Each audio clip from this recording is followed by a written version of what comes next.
First, let's go through the ingredients that you're going to need.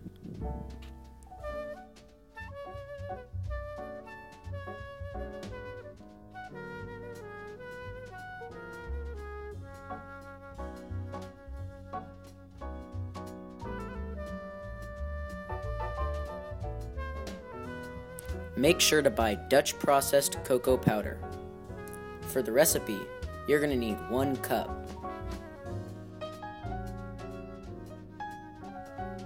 Although we're using cocoa butter for cooking, you're more likely to find cocoa butter in the skincare section. When you're buying your cocoa butter, make sure it says 100% cocoa butter and there are no other added ingredients.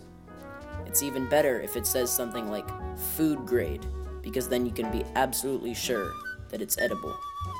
Also, try and find a container that has at least 8 ounces of cocoa butter. If you can't find a container with quite that much, like this one with only 7 ounces of cocoa butter, that's fine. For the recipe, preferably, you're going to need 1 cup of 100% cocoa butter. Make sure to buy pure, raw honey.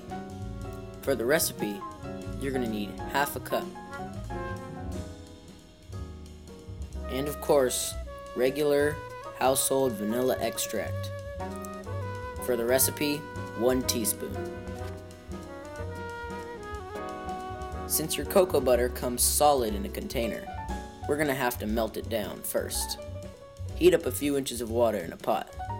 Make sure it's just enough water so that it doesn't reach the lid, but it is still almost fully submerged. This is very important because if you get any water in your cocoa butter, it can mess up your whole recipe.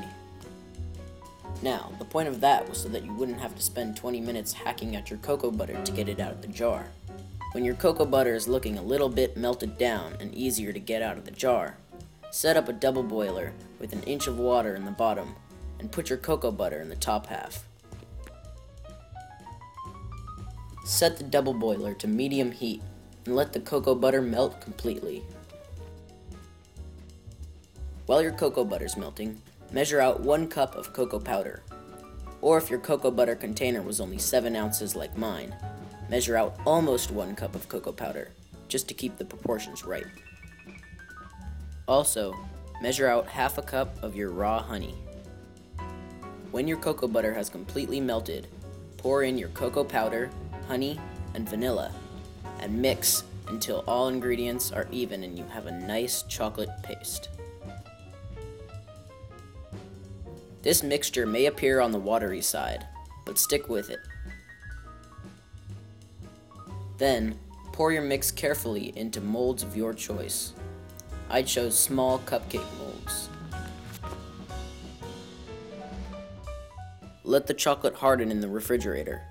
After a few hours, take the chocolate out and it's ready to enjoy. Don't worry about the spots in the middle if there are any. It won't affect the taste of your chocolate. Thank you for watching, and enjoy your homemade dark chocolate.